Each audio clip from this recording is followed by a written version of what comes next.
I'll just tell a little story. I was living as a monk. We had a bus with like laminate floors. Um, we bought like a Greyhound bus, and we turned it into a monk ashram. And so it had like a temple area and this open space and a kitchen and a shower. And up to 17 of us monks would be traveling, mostly about 10 of us, traveling on this bus, coast to coast US, distributing said books. And so we were in Seattle. For some reason, we were in Seattle in the winter. And we were parked outside of the city in off a country road. And our bus didn't have a bathroom, it had a shower, no bathroom. So I went to do number one out by some bush. And in the bush, what do I see? The four-armed form of Lord Vishnu. A book called the Sri Ishopanishad. I don't know if it's on the shelf there, maybe not. But I don't know if you've seen it. It's got this figure who has four arms. He has a discus. He's got blue skin. And it was like in the bush, in the middle of the country. Wow. And the book is called the Sri Ishopanishad. It's one of the oldest texts. It's part of the Shukla Yajurveda. It's part of the original Vedas. Very ancient book. Just chilling in a bush while you're Yeah, chilling in a bush. I didn't start. So and so I went into Seattle that day, and this person came up to me, and he's like, I'm looking for a book. The Sri Ishopanishad.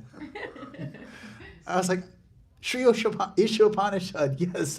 You won't believe how I found it today.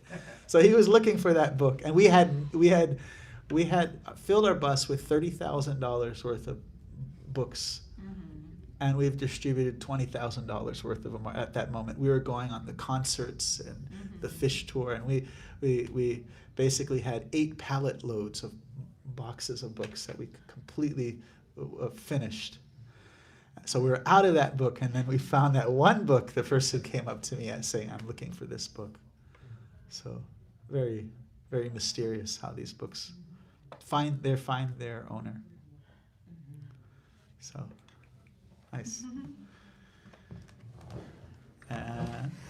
So we'll just do a little bit of kirtan, and then we'll begin our discussion.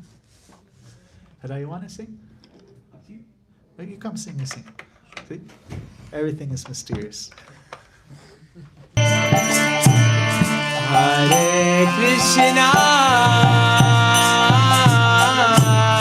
Hare Krishna, Krishna Krishna, Hare Hare, Hare Rama, Hare Rama,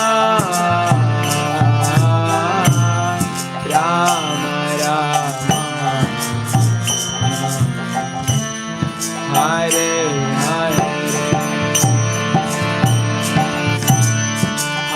So once again, welcome everyone. So today's talk is about the yogi versus the 1%. So here's a microphone. You're not going to hear anything from this, but with the recording it helps. So 1%, what comes to mind? Yes, the top richest people in the world Okay, yeah. with all the power. All the power. What else? What are some thoughts that come to mind? The 1%, the unseen. The unseen. Like a 1% method to achieve something, like give 1% and then it adds up at some point. Okay, yeah. Kind of people in control, I guess. People in control. People in control. People in control. Yes. What's your name in the back there? AB. AB. Yeah. Nice to meet you. Welcome. I guess 1% success. 1% success. Yeah. Financial institutions. Financial institutions. Resistance. What? 1% resistance. 1% resistance. So can you elaborate on that? Is that like the Occupy Wall Street? Well, maybe it's sometimes maybe it feels like the people who are resisting something, their cause, it feels like a very small group of people, like the 1% versus everybody pushing for something different. Okay, so the rare folks in this world, yes? It's all perfect. It's all perfect. Rocky?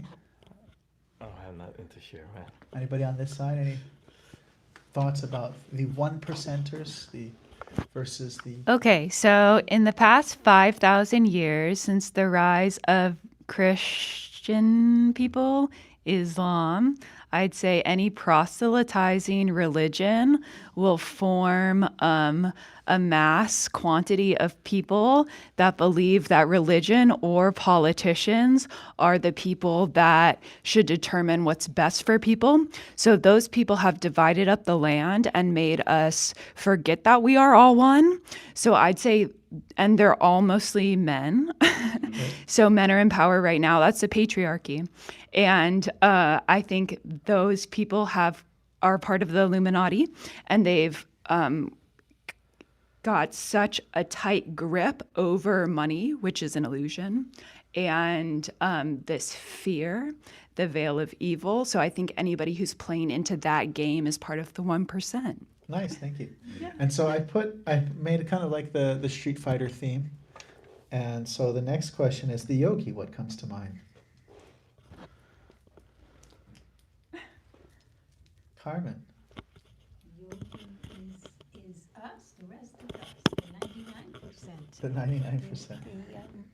One thing I heard about 1% maybe is excess and also access. Maybe like the one, I gave a talk regarding this and some months ago, and then on the drive we were talking about, my wife saw something about what are some things that were indicators that you were living with wealth or having nice opportunities. What things did you have access to? My wife was like, oh, grapes. Like if you had grapes, you were wealthy, because she grew up in El Salvador, and it's like you got grapes for Christmas. It's like they're. She said mostly they're vegetarian just because it was like that was what's cheap. It was like. And just thinking about like people who can spend time with their kids because they aren't working 70 hours because they have that maybe the access, So there's some things that people have access to. The 1% being a threat, and the yogi being the liberator, or the one, those that come to help us. Okay. What else? What are your thoughts when you hear the word yogi? Tight pants, loose pants. Any other thoughts? So it brings me back to the same word, the unseen, for both the yogi and the 1%. It's almost like this idea that both sides have unseen aspects, which are both hidden to themselves and from each other to each other. But then like one or the other is a reference to the other. So it's almost like the mirror effect.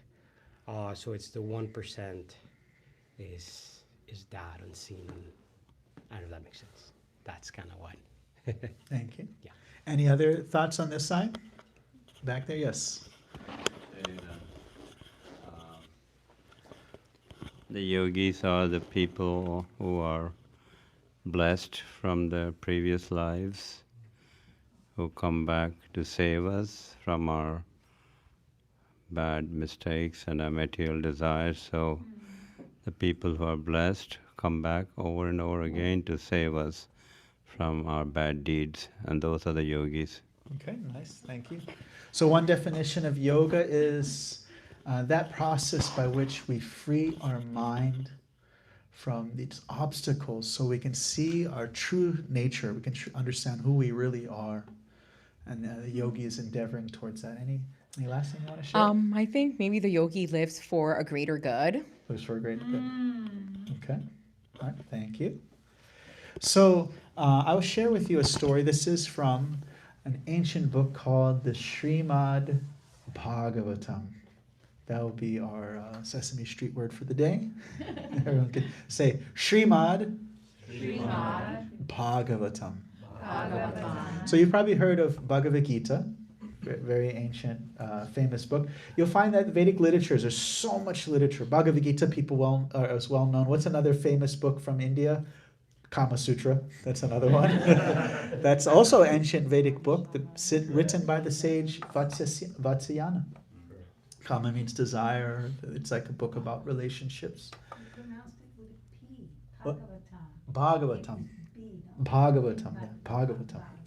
You have books called Vimana Sastra, books on how to build vehicles that can fly. Dharma Sastras, books on justice.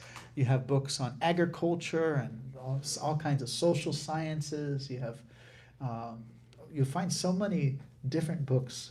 But the Bhagavatam is called the Galitam Palam, the juicy fruit. Like, what's that? Bubblegum? Juicy fruit. It's the juicy fruit of the tree of Vedic wisdom. Or it's also the creme de la creme. And so the Bhagavatam oftentimes flips the script. And so what does that mean, flip the script?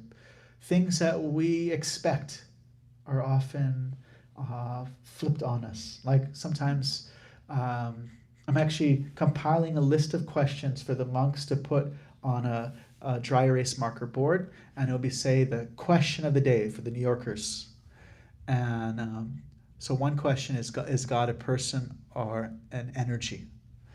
And someone might say he's a person, someone might say it's energy.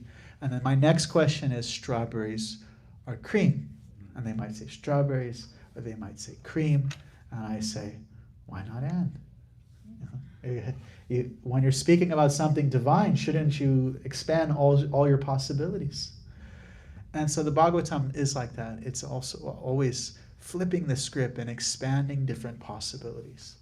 And so you have in the Bhagavatam the story of Prahlad, where he's just a child, but he's the one instructing wisdom to his father, who's a great powerful leader.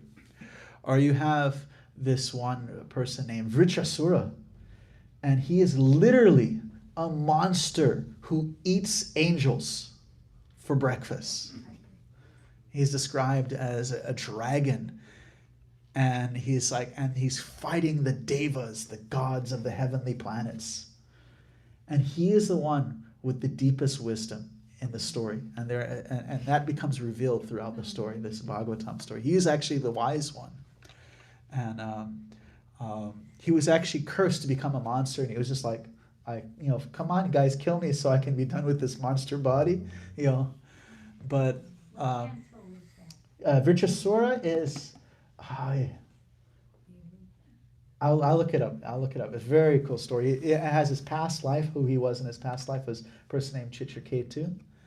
And you'll find his story through many literatures, but specifically in the Bhagavatam, it does this real cool flipping of the script, showing what's of real importance. Like they say, keeping the main thing a main thing. What's actually really important? So you have this story of a king, and his name is Nabaga, and his son is named Nabaga. Sometimes they have the son is like taking the father's name. Some in Sanskrit they would make the first A longer, like junior, instead of saying junior they say Nabaga, and it's Nabaga. So this son, he becomes a monk. Like I told you a story how I became a monk. I became a monk for some years, but he became a monk for many years, and he was the son of a king. And because he was the son of a king, he actually had a great inheritance, lots of wealth that he was supposed to receive after his monastic training. So in ancient India, there are 4 stages of life. Has anybody heard of these 4 stages of life? So there's what is called brahmacharya, student monk life, like where you go to school and study, but in ancient India, you study as a monk. But you're not expected to live as a monk as your entire life. Just like many people go to the university, not everybody goes and stays in the university in their whole life, but some people do. They become professors and they stay in the university. But most people go take the training that they get in a university and move on. So that's called brahmachari. There's married life. There's retired life, where there's, again, refocus on spiritual discipline, spiritual focus. And then there's what is called sannyas. That is a fully renounced monk, a monk that has completely given up all connection to family, the world, and is basically wanders about. Parirajika, he just wanders. So Navaga, he lived as, like we said, the brahmachari, the young monk, but he was there for a long time. And so his brothers thought, okay, he's never coming back. Let's take everything. And so finally he came back to the palace, and he came to his brothers and said, my father has left to become a yogi in the forest, and I have now want to start my life. I want to have a family. I want to support. Where is my inheritance? And they said, oh, no, you don't have an inheritance. Actually, your dad's your inheritance. You can have him. And he was still a little innocent, so he went to go find his dad. It took him a long time. Eventually he found his dad. Do you need some water? Is that okay? I'm so sorry. I don't want to disturb the class. I wanted to listen to the story. Okay. So he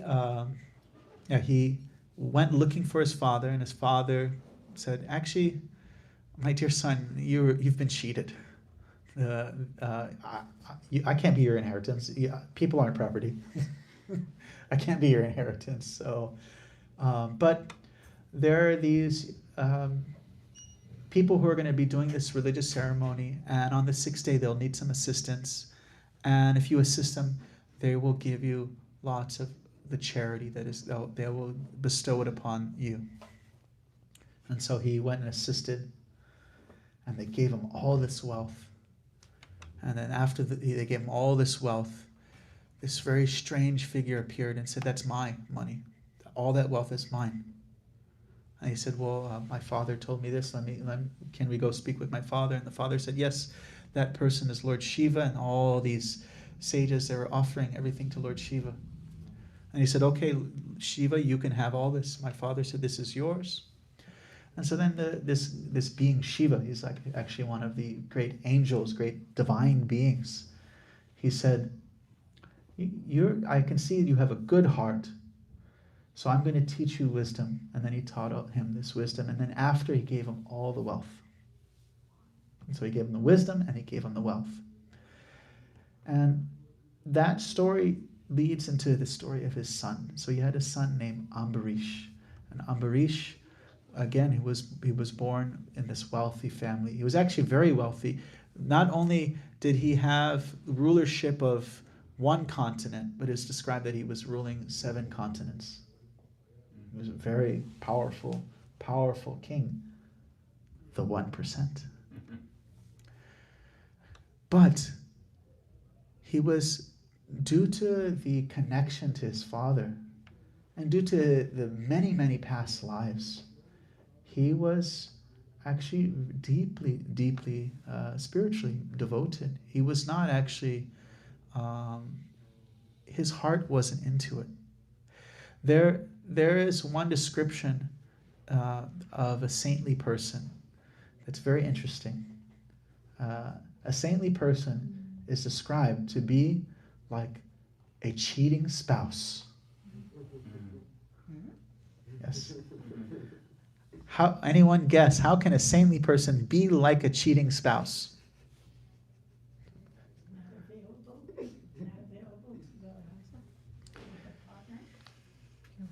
You got it? By not being available to his family. Well, the cheating spouse may put on a facade, may even try to even look even more like they're doing everything properly. But their heart isn't in it. So a saintly person may be actually a business person, may even be a king, maybe a ruler, maybe a 1%er. But their love is not in for the money. They're actually not attached to the money. Or they're not attached to their position, or they're not attached. So they may take care of their kids, they may take care of their family, but they don't have the sense of mine. So when we think of the 1%, many of the ideas was, it's mine. And we think of the yogi as, nothing's mine. So one side is, it's mine. On the other side is, it's not mine. This is kind of the materialistic mentality, it's mine. And the yogi, it's not mine. Now, say you're very good at playing guitar. And you find that your playing guitar kind of gives you a sense of like you're really good at it, but it also kind of inflames your ego, and it's like almost hard for you to fit in the room. It develops this big head, and it just makes you feel like, and so you want to be.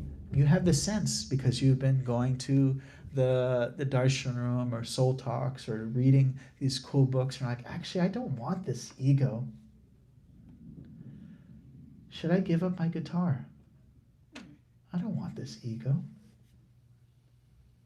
So should you give up the guitar? So it's mine and it's not mine. Let me give it up. There's something connecting the two. And that it's the idea that it's mine to give up. So once I found a wallet at the Dallas DFW airport. It had $2,600 in it. And I found the guy's information. I called him up and I said, "Look, got your wallet here. It's got $2,600 in it." And he was not even like, he seemed very happy, but he was like, "Can you drive it to me?" I was like, "No, you can come pick it up." And I'm here at the Dallas temple. There's an Indian guy. And then he came in the room, he like took the wallet and walked out. And I was like, you could go put it like a donation or something. He wasn't even like thankful. This is like an interesting character. But when you find some wallet, and we had this discussion last week, when you find something, you can either see its connection to its owner, how it's connected to its source or its owner or what it's connected to, or you can not see that connection. Now, if I don't see the connection, I'm going to think the wallet is mine, and I can take the money, I can sell the IDs, I can swipe the cards, I can do whatever I want. So that's mine. Or I can think it's not mine, I can just leave it there and neglect it. But if I think it's somebody else's, then there's a third option. It's not that it's not mine, that it's not mine, but it's yours. It's somebody else's. So the third option is to realize everything in this world is God's energy. One is to think it's mine. The second is to think it's not mine, but still forgetting that it's God's energy. And the third is, it's God's. And so the only way I give up my sense of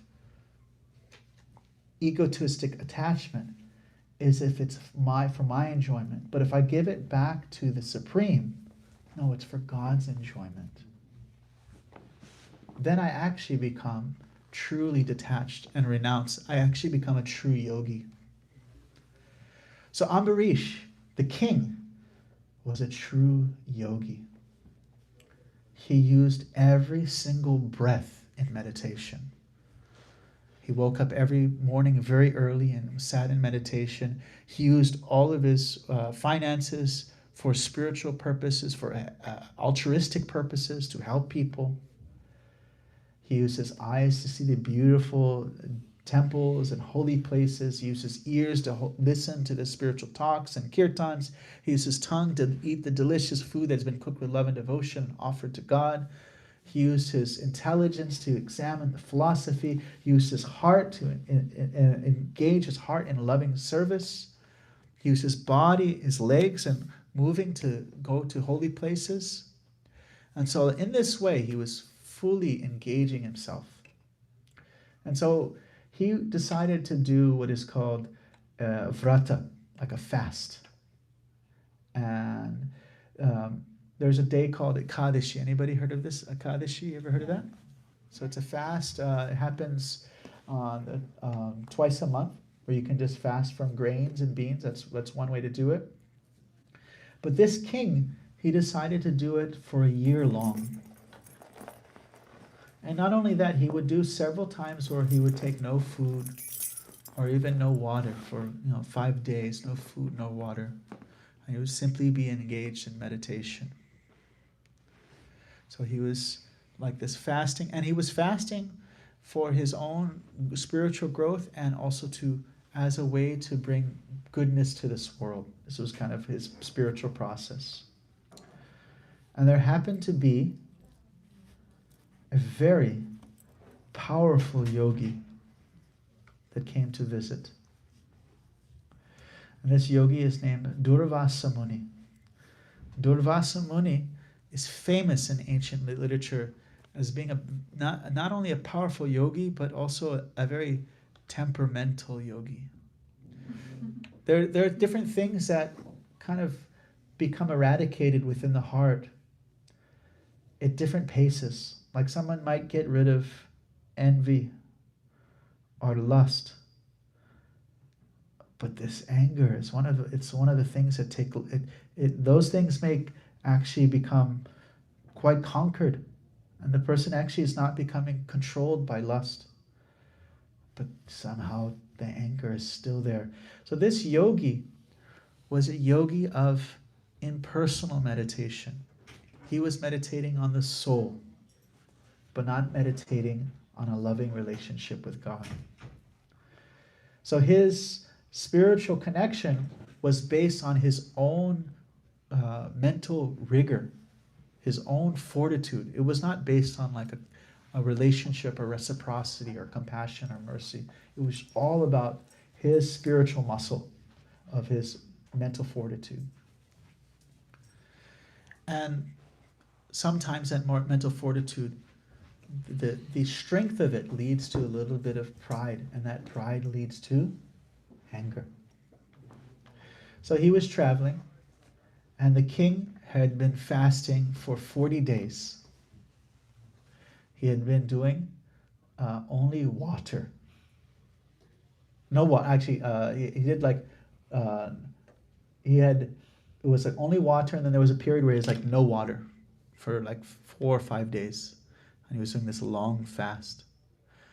And then there's what is called breakfast. It's actual, you get this word breakfast. It comes from the term where there's a specific astrological time where you're supposed to break your fast. You're supposed to take something at a particular time. And it's a whole kind of system of how these things are done with the astrological markers, and he knew, I have to break this fast. So right before that breakfast time came, Durvasa Muni shows up at his palace. And Durvasa Muni is just a random guest, but he's a very sacred person. But in the ancient culture, if anybody comes, doesn't even need to be a yogi, but if someone comes to your home uninvited, you're supposed to treat that person as if God has come to your home. That's called Atito Bhagavan Deva. That someone who just comes out of the blue, uninvited, you should feed them, you should make them comfortable. Even if that person's your enemy, they should not even get a sense of that by the way you treat them. So he invites the king invites Durvasa Muni, please you come and eat. He had actually just finished feeding hundreds of people, and he was about to take his break his fast himself. And Durvasa Muni said, actually, I have to do some little, I do every day a little type of worship and meditation. So I'll go and I'll do that. I'll go to the river and I'll take a bath and I'll do my ceremony and I'll come back very shortly. He's okay. And the time was going, and it was coming very close to the break fast time. And the king was thinking, I did fast for 40 days, and this whole kind of sacred system is going to be disrupted if I don't follow it properly. So he asked the ministers, what should I do? The ministers, they didn't know what to do. They said, we don't know what to do. And so the king said, well, actually, taking water is considered both eating and fasting. You could say it's eating, and you could say it's not eating. So both at the same time. They're both, it's like, where do you have a beard? You don't have a beard. You don't know. It's like almost there. It's right in the middle. So he decided to take a sip of water just to complete his ceremony. This yogi was very, very powerful. He knew psychically, this man has taken something before you offered me his guest. And like I said, he was temperamental. There's a name for that. It's called Ashutosh. There's a name for Lord Shiva called Ashutosh, and he's considered a partial form of this Lord Shiva. When we were traveling as monks on the bus, our bus driver, he was also like this. He had lived as a monk for a little bit, and he kind of stopped practicing spiritual life, but he still wanted to do something for the monks.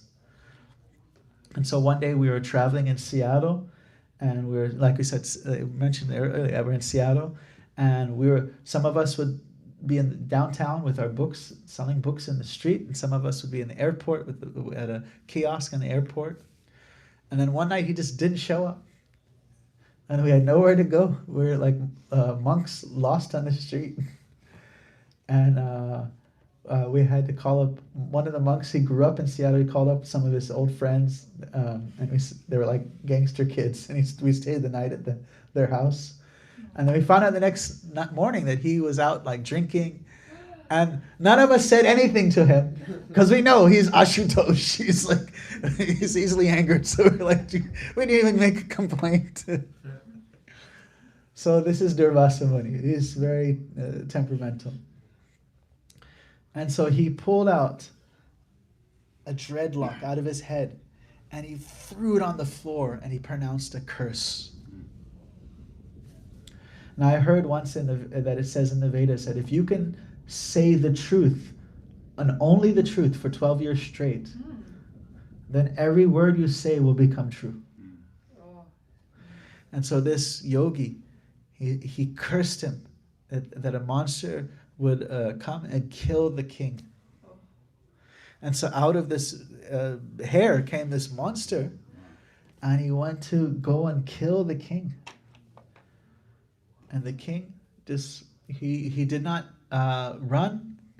He just took it as, okay, my life is for God. If this is what God sends to me, this is what I'll accept. And he just sat there. And as we mentioned earlier, there's that form of Vishnu with the 4 arms. Does anybody seen that picture with the blue form of Krishna where he has 4 arms? And what does he have on those arms? The discus weapon. Yes. The conch shell. There's like a club and the lotus flower. So the conch and the lotus are like blessing. But the discus and the club is like, And so the personification of this discus weapon appeared on the scene, destroyed the monster, and started chasing this yogi. His name is Sudarshan Chakra. He's the weapon of time. Any of you ever watch any Japanese anime? So like you have every show, everybody's got like some special power. So imagine if you have like a time weapon, you know? Someone fires like a nuclear bomb at you and you got a time weapon. Bloop, I just added 1,000,000 years to that thing, it's gone. Time weapon destroys everything. It's like unbeatable. So this fiery personification of this weapon started coming towards the yogi. And the yogi starts running for his life. And as you said, he's very powerful. So he starts traveling to other planets, other abodes of the universe. He goes to Lord Shiva and says, "Can you protect me?" He said, "I can't protect you." He goes to Lord Vishnu, God himself. He said, "I can't protect you. I'm the servant of my devotee. Only he can protect you." And then he goes to the king. And the king makes a prayer. He said, please protect this poor yogi. Now look at the king. Did the king actually run to fight for his own life? But the yogi, he ran. So there is a sense of this attachment, I, me, and mine. It's still there. So this flipping of the script shows that even a great saintly person may not look like a serious mystic. It may be some lady with her kids. But she has great devotion to God. And she's living a simple life, taking care of her children. And she sees her service to her children. You need some? Sorry, but your car is blocking someone? Oh. You want the keys? Yes. Oh. Or something that you can stop and go move it yourself. Here's the key. It's just in the regular. No. Oh.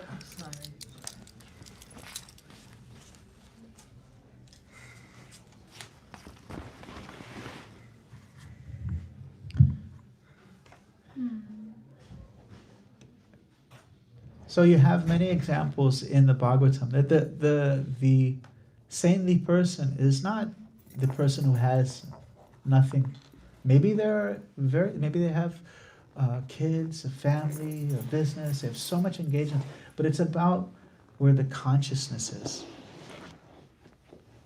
Not that it's mine or it's not mine. What is the answer? It's yours, yeah. Everything is yours. My kids are yours.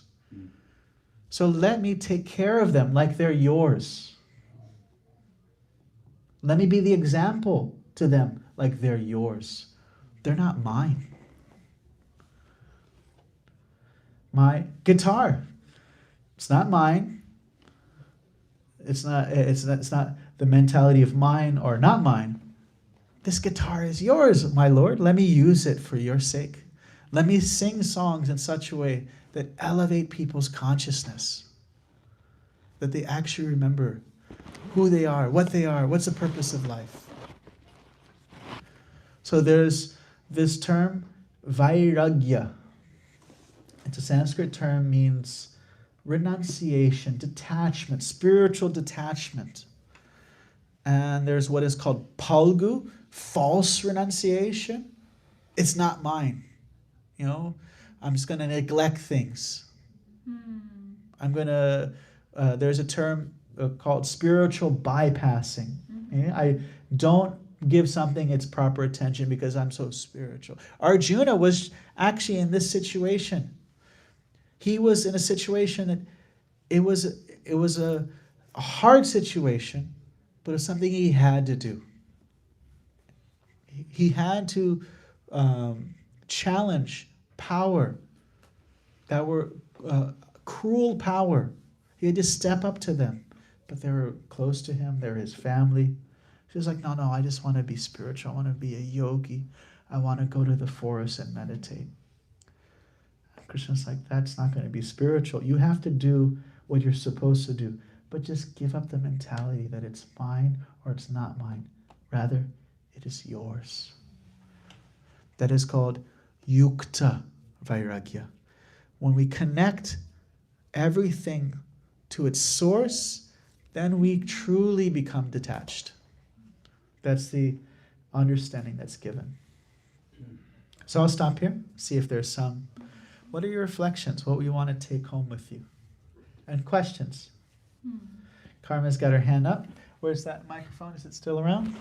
I got it. Oh, you got it. You're perfect.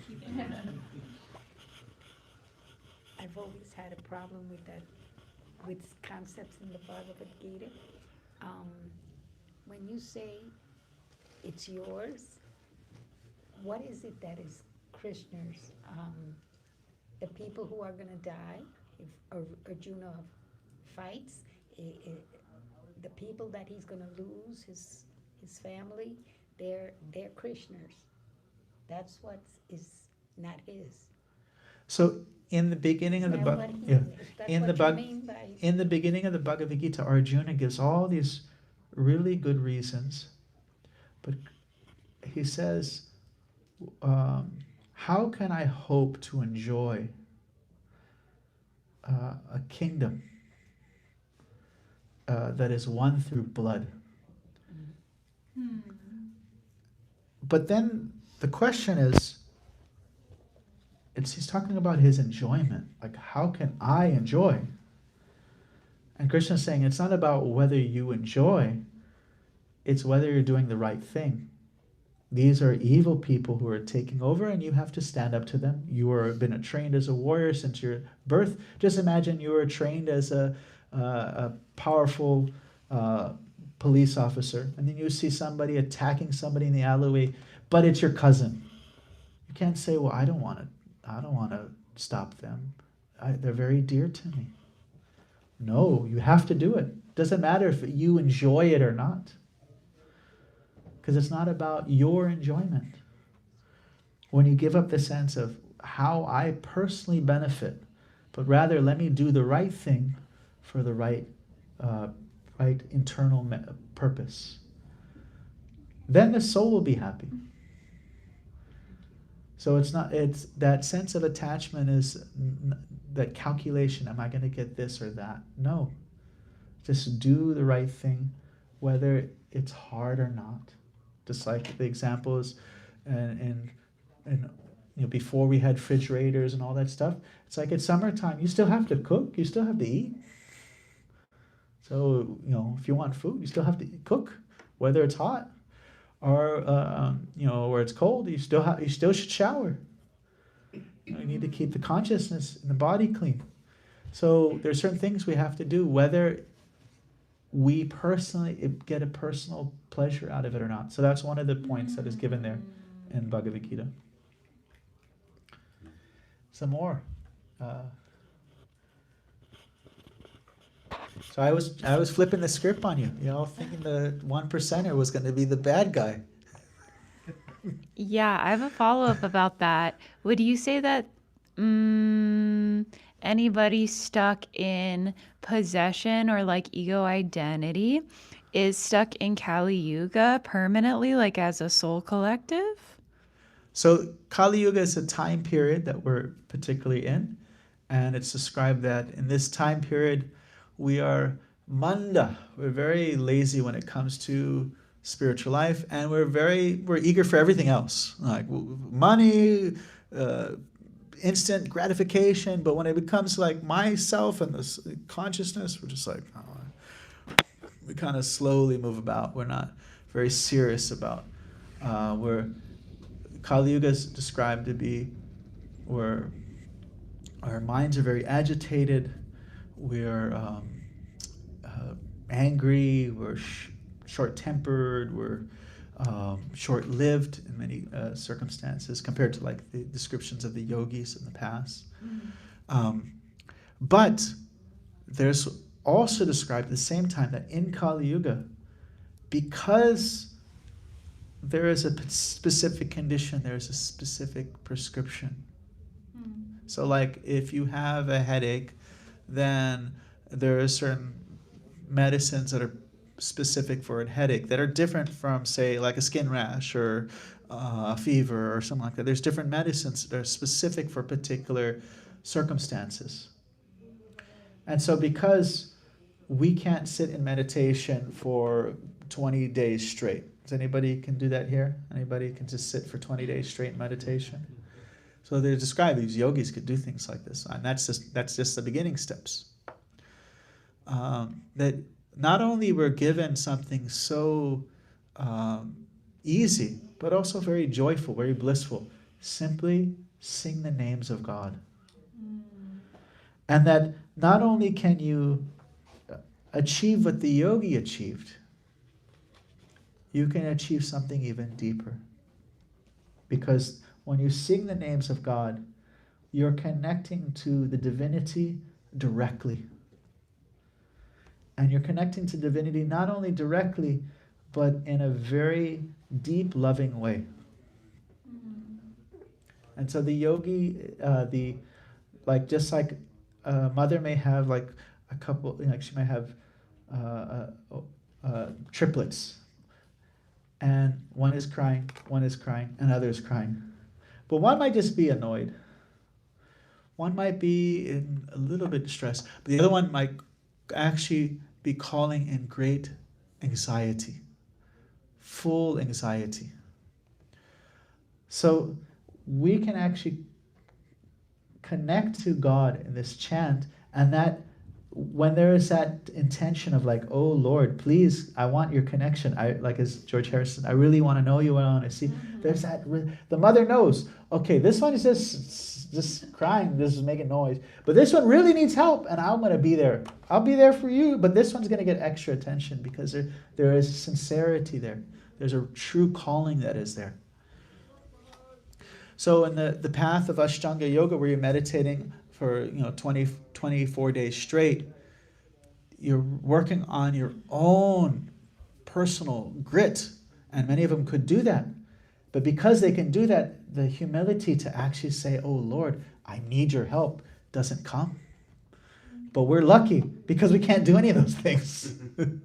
So the only thing we can do is just say, I need your help. That's why we're very fortunate. So. Great, thank you. Yes. I think the detachment, vairagya, I mean, for general things, I can say, everything belongs to you, my Lord, right? Give it to God or Krishna.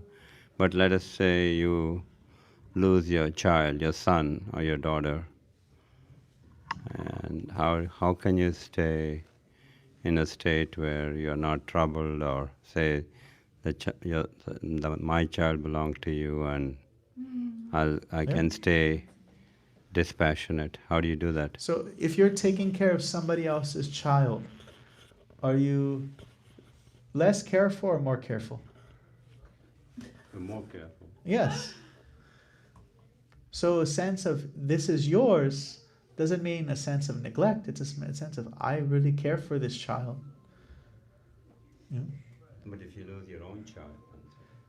So this is Krishna's child. So you're the sense of, there's no sense of neglect. There's no sense of. Now you're asking how to deal with the pain. Yeah.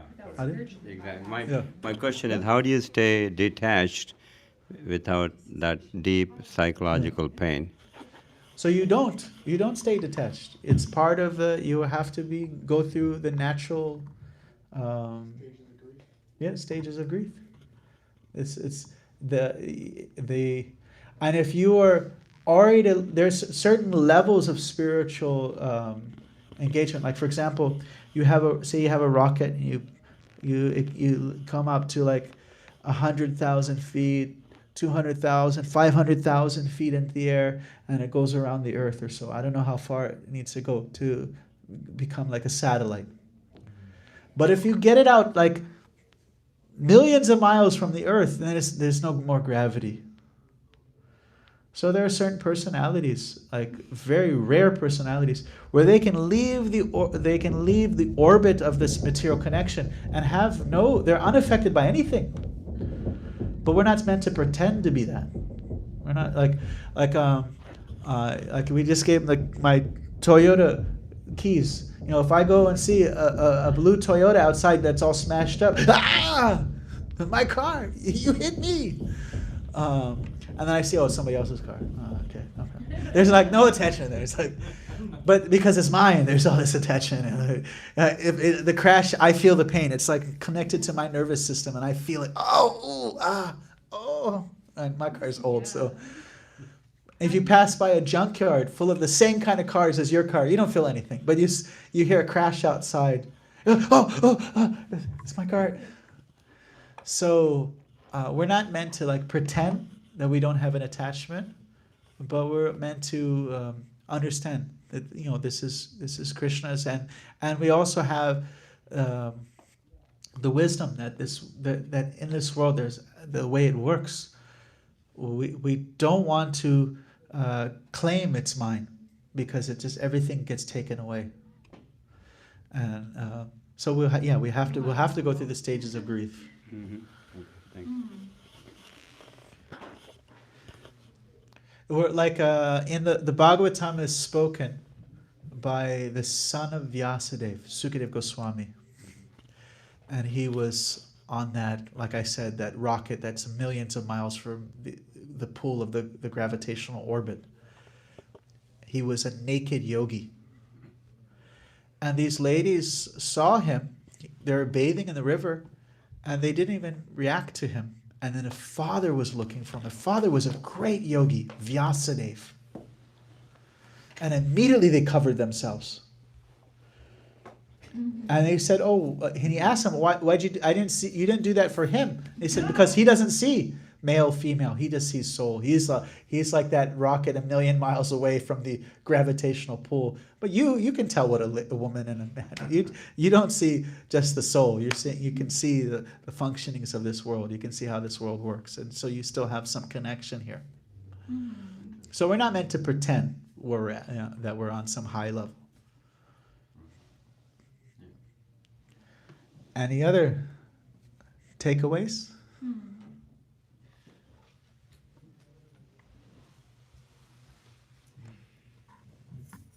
So once again, this is the story of Ambarish, the great king, who was a deeply, deeply devoted, a spiritual yogi while being in this world, versus the yogi who was practicing, but in a sense of without the connection of love and devotion to God.